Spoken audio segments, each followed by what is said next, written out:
क्या हाल है बच्चा? आज क्या पढ़ना है आपको? मैटर इन आवर सराउंडिंग का सेकंड पार्ट पढ़ना है। इससे पहले हमने पिछले वाले वीडियो में पढ़ा था मैटर इन आवर सराउंडिंग का फर्स्ट पार्ट, जिसमें हमने टाइप्स ऑफ मैटर देखे थे, जिसमें हमने दो तरह से डिवाइड किया था, physical property and chemical property. फिर फिजिकल प्रॉपर्टी को हमने डिवाइड किया था, फिर हमने केमिकल प्रॉपर्टी को डिवाइड किया था। फिजिकल प्रॉपर्टी में क्या होता है, किसी भी सब्सटेंस को तीन तरह से डिवाइड किया जाता है, सॉरी 5 टाइप से डिवाइड किया जाता है: solid, liquid, gas, plasma and Bose-Einstein condensate. फिर बात करते हैं केमिकल प्रॉपर्टी। तो केमिकल प्रॉपर्टी के बेस पर हमने अपने सब्सटेंस को दो तरीके से डिवाइड किया था। एक तो आपका प्योर सब्सटेंस, दूसरा आपका इम्प्योर सब्सटेंस। फिर हमने प्योर सब्सटेंस में क्या किया था, प्योर सब्सटेंस को हमने दो भागों में डिवाइड किया था। एक तो आपका क्या नाम है, एलिमेंट होता है, दूसरा आपका क्या होता है, कंपाउंड होता है। फिर इसके बाद में हमने क्या देखा था कि इम्प्योर सब्सटेंस को हम क्या बोलते हैं, मिक्सर बोलते हैं। फिर हमने मिक्सर को दो भागों में डिवाइड किया था। एक था आपका होमोजेनियस मिक्सर, दूसरा आपका क्या था, हेटेरोजेनियस मिक्सर। फिर अगेन हम आए एलिमेंट पर, और एलिमेंट को हमने तीन तरीके से डिवाइड किया: metal, non metal and metalloid. तो आज हम फिजिकल प्रॉपर्टी के बेस पर जो 5 टाइप्स के किसी भी सब्सटेंस के स्टेट पाए जाते हैं उसके बारे में हम बात करेंगे।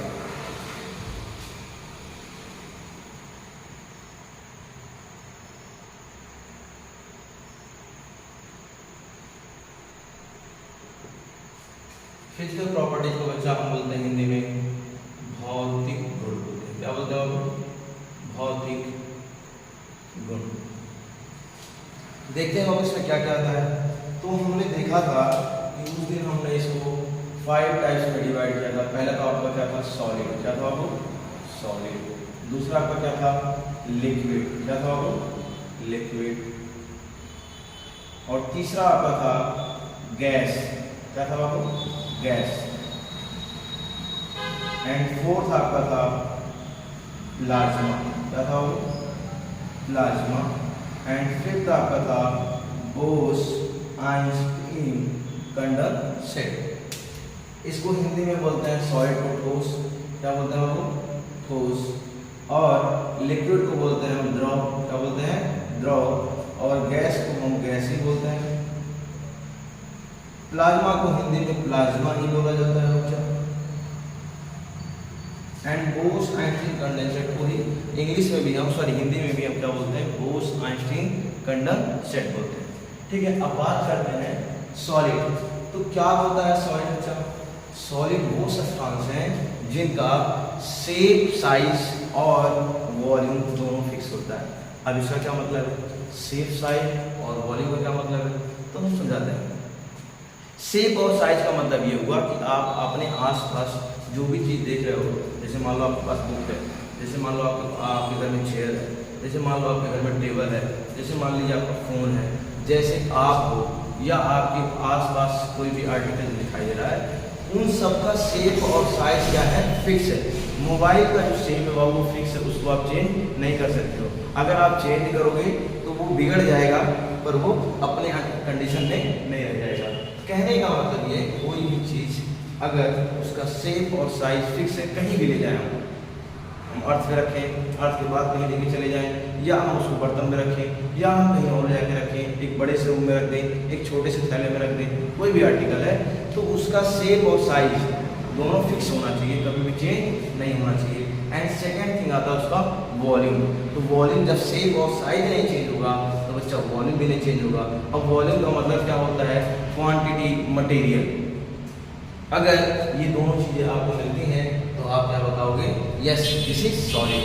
That means any substance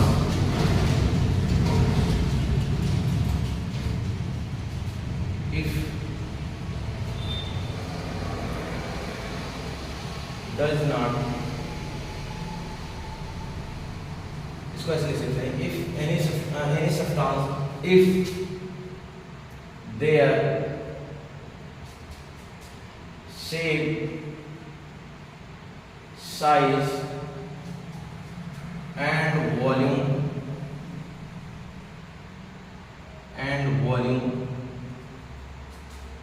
any substance if their shape, size and volume are fix, then the substance will be solid. जैसे इसके एग्जाम्पल में आप क्या ले सकते हो, इसके एग्जाम्पल में मेरा पूछा books, chair, pen, bricks, bricks का मतलब होता है ईंट, एक्सेट्रा, जिनका shape, size and volume fix हो उनको हम क्या बोलते हो, सॉलिड। तो बात करते हैं अब हम लिक्विड की। तो लिक्विड क्या होता है बच्चा? लिक्विड वो होता है जिनका शेप और साइज फिक्स नहीं होता है बट वॉल्यूम ऑलवेज फिक्स होता है। अब इसका क्या मतलब है सर? इसका मतलब ये है, आप अपने आसपास देखे होंगे, जैसे मान लो वाटर है, क्या है वो? वाटर, वाटर है, जूस है, कोई भी लिक्विड पेय पदार्थ जिसको हम पी सकते हैं। तो आप देखे होंगे कि जब आप उसको किसी और बर्तन में जाकर रखते हो तो जैसा वो बर्तन होता है वैसा उसका वो साइज एक्सेप्ट कर लेता है। अगर आप उसको बाल्टी में रखते हो तो बाल्टी जैसे उसे अपना साइज बना लेता है। अगर उसको आप छोटे से डिब्बे में रखते हो तो डिब्बे जैसा साइज बना लेता है। अगर आप किसी और बड़े पॉट में और बड़े बर्तन में रखते हो तो बर्तन जैसा अपना साइज या शेप बना लेता है। इसका मतलब कि शेप और साइज को किसका एक्सेप्ट करता है? जिस हम बर्तन में रखते हैं लिक्विड को, उसका एक्सेप्ट करता है। तो सर वॉल्यूम क्या होता है? तो वॉल्यूम ये है बच्चा कि वॉल्यूम जैसे मान लो हमने लिया 1 लीटर वाटर, 1 लीटर हमने पानी लिया, या हमने 1 लीटर जूस लिया, या 1 लीटर हमने ऑयल लिया, तो उस ऑयल को कहीं भी किसी भी पॉट में किसी भी बर्तन में ले जाकर आप रखोगे उसका कभी भी वॉल्यूम चेंज नहीं होगा। दैट मीन्स आप 1 लीटर पानी को आप बॉटल में रखो या 1 लीटर पानी को आप बाल्टी में रखो, दोनों कंडीशन में आपका पानी क्या होगा? सेम होगा। इसका मतलब इसका क्या हो रहा है? साइज तो चेंज हो रहा है सर, लेकिन इसका वॉल्यूम चेंज नहीं हो रहा है। तो any substance if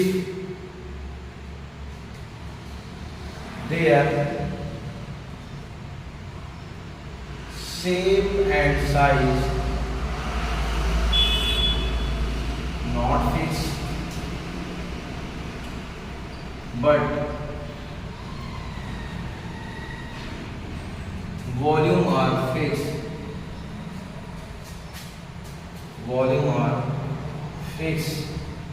then the substance will be क्या होगा? वो will be liquid। क्या होगा?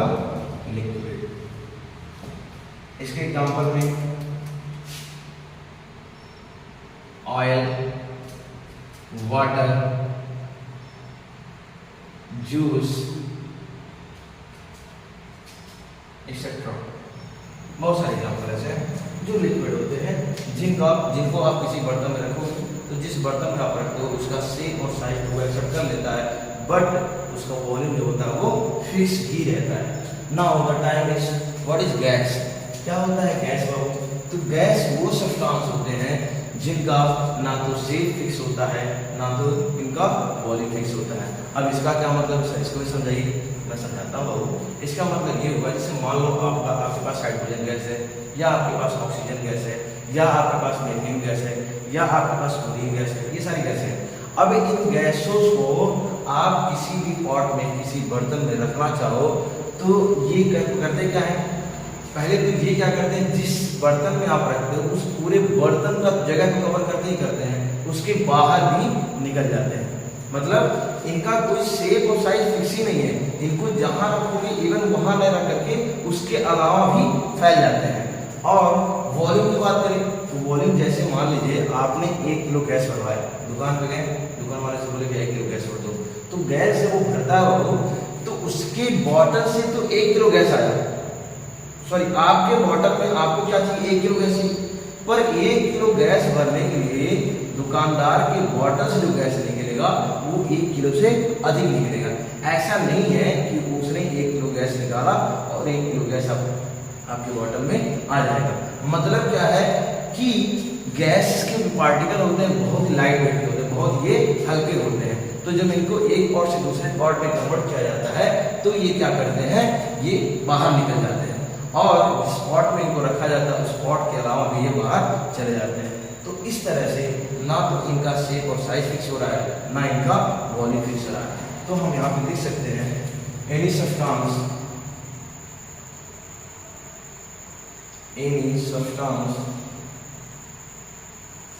if their shape, size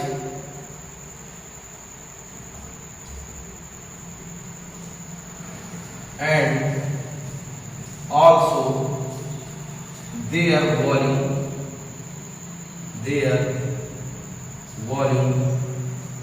are not fixed,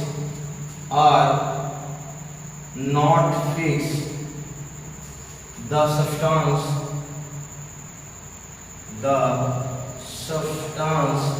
will be gas। इसके एग्जांपल में आप देख सकते हो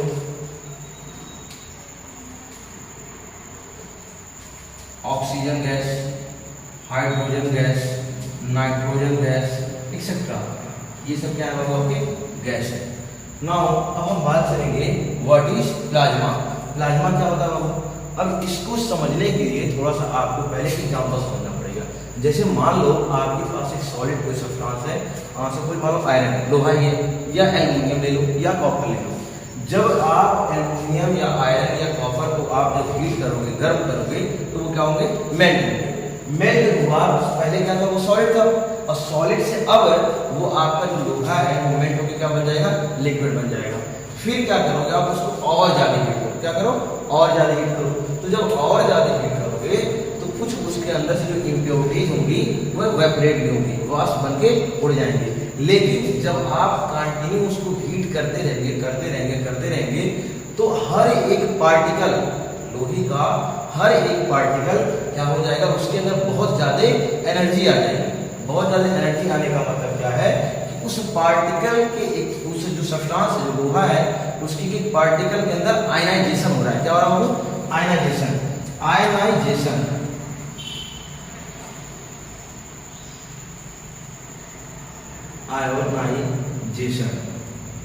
जब किसी भी सब्सटेंस के पार्टिकल का आयनाइजेशन कर दिया जाता है तो आयनाइजेशन कंडीशन ही उस सब्सटेंस का क्या कहलाता है, प्लाज्मा कहलाता है। अब आपको शायद हो सकता है ना समझ आओ, पर आप देखे होंगे अगर किसी दुकान पे गए होंगे या किसी भट्टी वाला जहाँ जो लोहे का काम करते हैं उनके वहां गए होंगे, तो आप देखे होंगे जब वो दुकानदार लोहे को गर्म करता है तो एक टाइम के बाद बहुत ज्यादा गर्म हो जाता है, और जब बहुत ज्यादा गर्म होता है तो एकदम पूरी तरह से मेल्ट हो जाता है, एकदम पानी बन जाता है।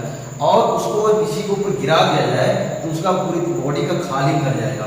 और इवन इतना नहीं, खाली करना तो ठीक है, वो पूरी तरह से जल के एट द टाइम भस्म हो जाएगा। कहने का मतलब क्या है कि उसके एक एक पार्टिकल के अंदर इतनी एनर्जी आ गई है कि वो हर एक चीज को डिस्ट्रॉय कर सकता है।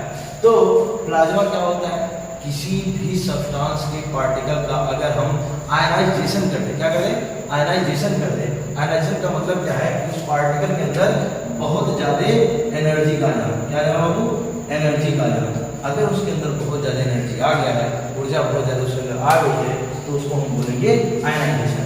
और जिस सब्सटेंस का आयनाइजेशन होता है उस सब्सटेंस को हम बोलते हैं प्लाज्मा। क्या बोलते हैं बाबू, प्लाज्मा बोलते हैं। अब फिर आता है बात कर, अच्छा इसका एग्जांपल है, इसका सबसे अच्छा एग्जांपल जो है बाबू वो है आपका सन। आप सन को देखे होंगे, सन जो है आपका प्लाज्मा से बना हुआ है। किससे बना हुआ है, प्लाज्मा से बना हुआ है। इसका सबसे अच्छा एग्जांपल है, बाकी और भी बहुत सारे एग्जांपल हैं। आप किसी भी सब्सटेंस को मेल्ट कर दो, इतना मेल्ट कर दो कि उसके हर एक पार्टिकल के अंदर एनर्जी आ जाए। एनर्जी आने का मतलब आयनाइजेशन होना, और आयनाइजेशन प्रोसेस ही क्या कहलाता है, सब्सटेंस के लिए प्लाज्मा कहलाता है। अब जो मैटर का फिफ्थ स्टेट है उसका नाम है बोस-आइंस्टीन कंडेंसेट। अब इसको समझने के लिए थोड़ा सा एक आपको कहानी समझना पड़ेगा, एक कहानी सुनना पड़ेगा। कहानी ये है कि अपने एक भारतीय साइंटिस्ट है जिनका नाम था सत्येंद्र नाथ बोस। क्या नाम था बाबू, सत्येंद्र नाथ बोस। उन्होंने क्या किया, दो गैस के छोटे छोटे छोटे पार्टिकल को लिए, 2 गैस के छोटे छोटे पार्टिकल को लिए और पार्टिकल को उन्होंने ठंडा करना शुरू किया, कूल करना शुरू किया। जब उन्होंने गैस के पार्टिकल को ठंडा किया तो वो पहले चेंज हो गए इसमें लिक्विड में, फिर उन्होंने उसको और ठंडा किया। जब उन्होंने और ज़्यादा ठंडा कर दिया तो अब जो गैस के पार्टिकल लिक्विड में चेंज हुए थे, अब लिक्विड से कहाँ चेंज हो गए, सॉलिड में चेंज हो गए।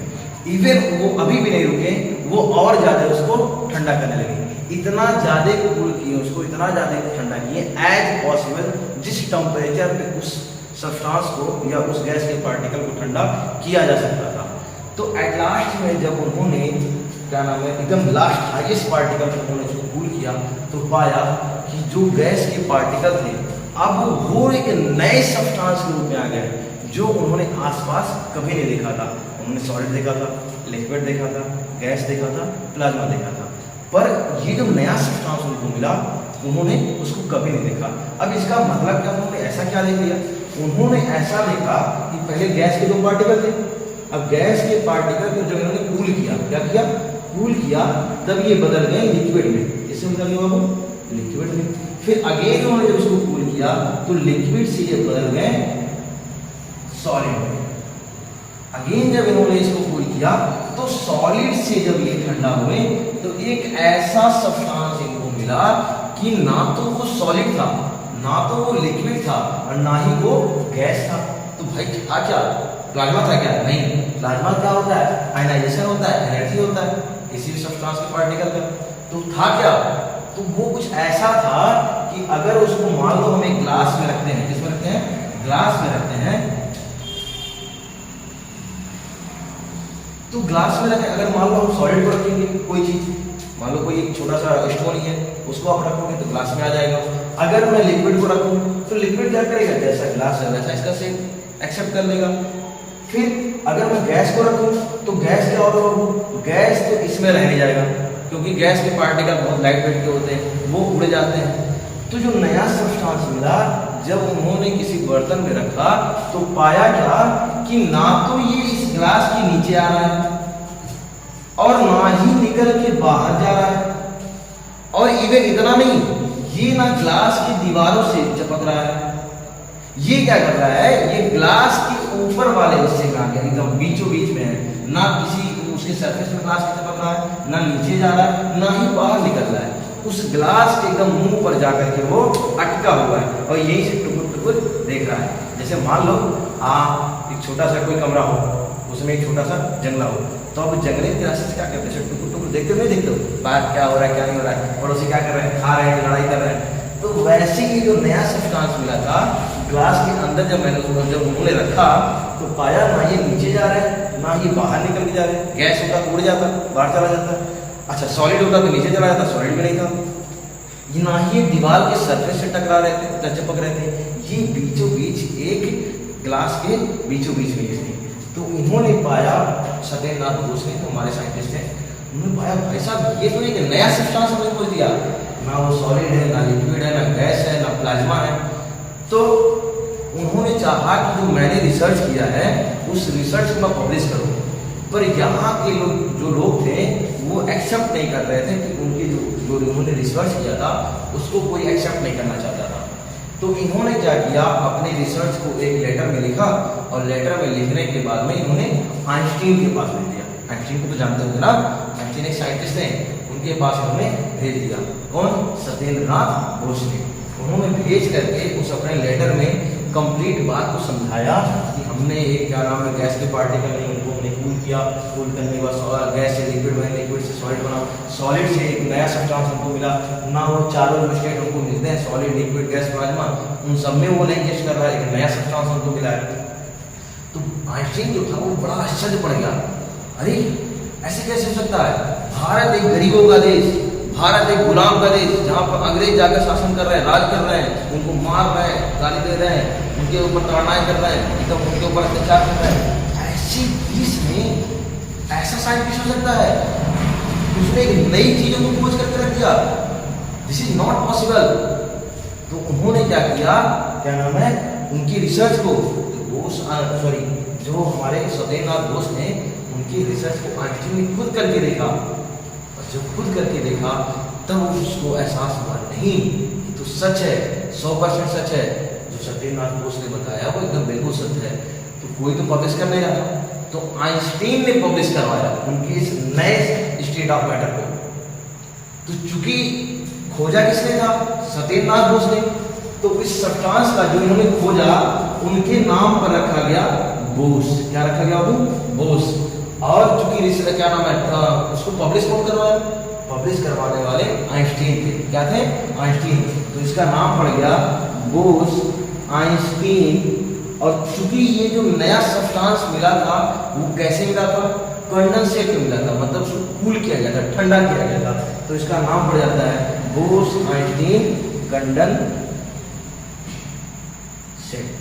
और इस तरह से एक नया सब्सटेंस दुनिया को मिला जिसका नाम है बोस आइंस्टीन कंडेंसेट, जिसको रिसर्च करने वाले कौन थे, सत्येंद्र नाथ बोस। ये अपने इंडियन साइंटिस्ट हैं।